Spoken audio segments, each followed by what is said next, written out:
Good day, students. How are you doing? This is me again, Sir Navarro, and welcome to our YouTube tutorial video. Before we start our lesson, let me greet everyone first. Happy New Year, and hoping for very safe journey for this year and good health to you and your family. So let's begin. Relations and functions. So what are the objectives for this lesson? So define and differentiate relations and functions. And then of course the other representation of relations, and then define and identify the domain and range of a given function or a relation. Okay, so first is, what is a relation? So a relation is a relationship between sets of information. Okay, sets of information. So basically a set of ordered pairs. This is a set of ordered pairs. So domain, set of x coordinates, range, set of y coordinates. So basically a relation can be put into an example where the relationship of the relation between the number of students in a class to the advisor, the relationship between the number of students to their number of subjects. No, it's an example of a relation. So then we have the domain and range. So basically, domain are all the set of x coordinates given in a relation, and the range, of course, it's the y. So in writing the domain and range, do not repeat the values. Okay, let's proceed. So given the relation, this one, 2, -6, 1, 4, 2, 4, 0, 0, 1, -6, 3, 0. So state the domains. Of course, the domain should be the x coordinates. We have 2, 1, 2, 0, 1, 3. But since there are repeating values, we only write these repeating values once, right? So we have 0. Of course, we write it ascending, okay, in ascending manner. So from the smallest to the greatest. So from 0, if there's negative, so it should start with a negative. But since the smallest one is 0, so we have 0, 1, 2, 3. Okay, and then the range, we have -6, 4, 4, 0, -6, 0. So 2 repeating, actually 3 repeating values. We only write them once, and then we write the negative first, 0 and 4. -6, 0, -6, 0, and 4. So relations can be written in several ways: ordered pairs, table, graph, or mapping. Actually, we can also add the equation, right? But since equation will be discussed later, so we only focus on this: ordered pairs, table, graph, or mapping. So the graph, of course, it will go with the function, so function equation. So only these three will be focused in this discussion. So we have already seen relations represented as ordered pairs, the one that I've given you earlier, which is in this form, right? So ordered pairs. Next is table. So from that ordered pairs, we place them in table. Okay. So in writing a table, even if there is a repeating value, you have to write the repeating value, of course. Okay, because it's in a table form. Here we don't have any. There's a repeating value in x of 3 and 3, right? So of course we write 3 here. In the mapping, create two ovals with the domain on the left and the range on the right. So and then elements are not repeated. Okay. So if there is a repeating element or value of x or y, you only write these elements once. So connect the elements corresponding to the other side. Connect the elements in the domain corresponding to the elements in the range by drawing an arrow. One arrowhead only. For example, 2, -6, 2, -6, 1, 4, 2, 4, 0, 0, 1, -6, 3, 0. Then, so you have to identify first what are your x values. 2, 1, 2, 0, 1, 3. So 2, 1, 0, 3. Actually, you can also rearrange this one, but what I did here is I just followed the sequencing of of the numbers. 2, 1, 0, and 3. So I did not follow the ascending order because it's not asking for the domain. Okay, if it's asking for the domain, then we have to follow that order. Okay, then we have here the range. So -6, 4, 4, 0, -6, then 0. So we only have 3. So -6, then 4, then 0. Then we connect the two -6, 1, 4, right? Then 0, 0, 2, 4, then 3, 0, 1, -6. All right. So that's the mapping. So also we have other one. Yeah, for that mapping, table, and ordered pair. Right. So actually they are just commonly connected, no? Yeah. So what is a function? So a function is a relation, okay? So in which the members of the domain x values, domain are the x values, do not repeat.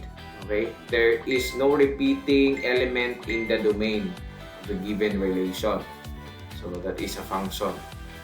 Okay? So for every x value, there should be only one value. There's only one value, one y value that corresponds to it. Even if the y value will be corresponded many times, as long as the x value corresponds only once, only one y value, then it's a function. Okay. So y values can be repeated. It was stated here. Y values can be repeated. So for example.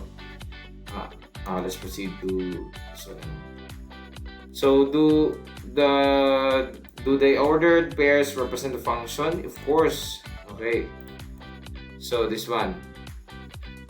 3, 4, 7, 2, 0, -1, -2, -2, -5, 0, 3, 3. So does this represent the function? So let's check. 3, 7, 0, -2, -5, 3. So is there a repeating x value? Alright, so there is a repeating x value, which is 3.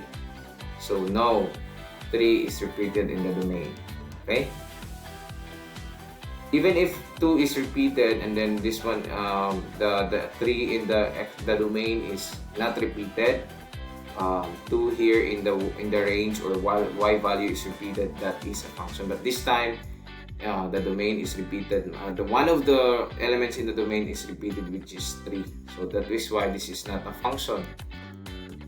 Another one is 4, 1, 5, 2, 8, 2, 9, 8. So if you notice 4, 5, 8, 9.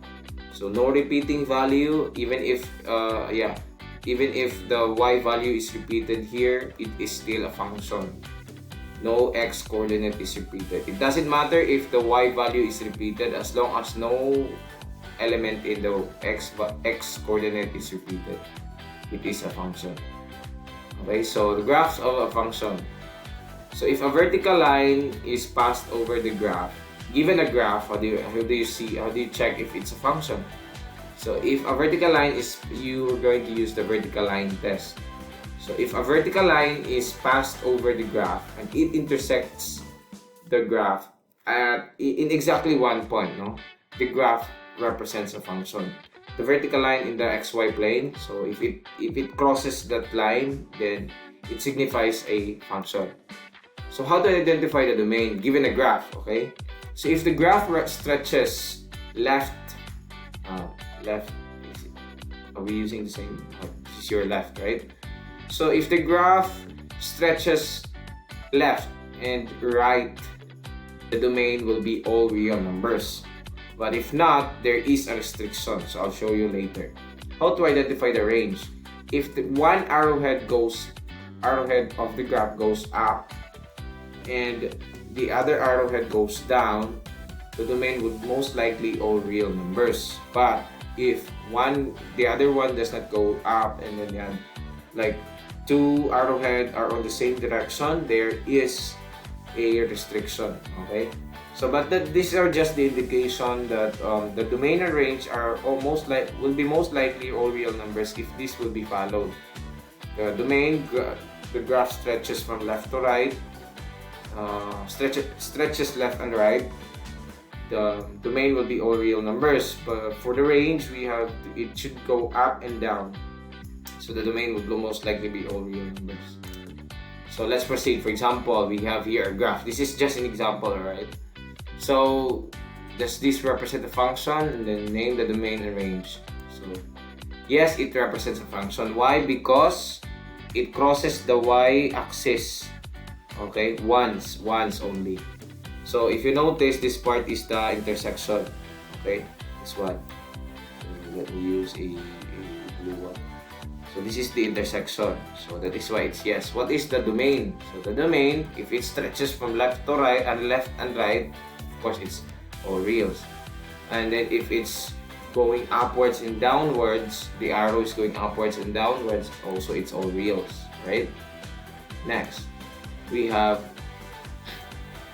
stretches from yes, it's a function because it is here, no? It intersects the y-axis once. So the domain, all reals, because it's going it stretches left and right, right? So what about the range? So here, what I said earlier is it has a restriction. Why? Because, like for example, this one, it doesn't go, the other arrowhead does not go down. So of course, there should be a restriction. So asa man nimo tanan ang restriction? Where are you going to look for the restriction? If the direction of the arrowheads are facing upwards, then you have to look for the lowest point. Okay, lowest point. So since the lowest point here is around 1, -6, so ang y nimo is, since our range is talking about y, so the y should start with y greater than or equal to -6, since it's here.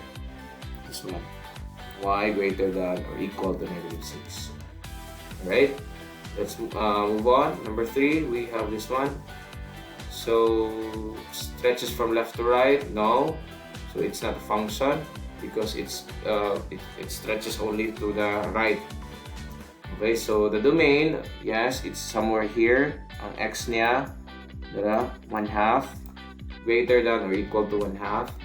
And the range, okay, since it's direction of the arrow is upwards and downwards, so all reals, right?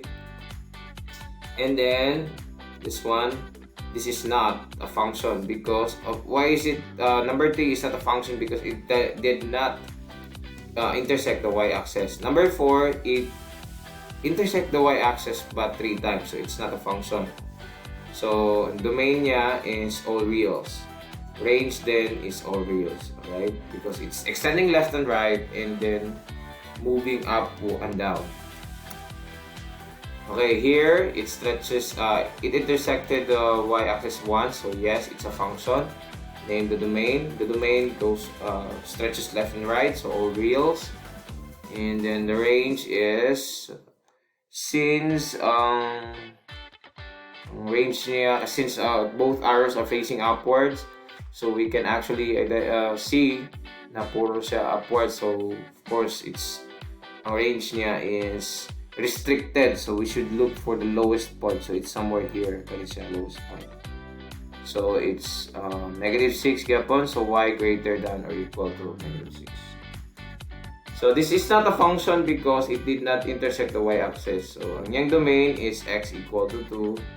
Ang range niya is all reals. Tanan man stretching man siya padang babaw ang range. Ang domain kay tara x equal to 2 ra.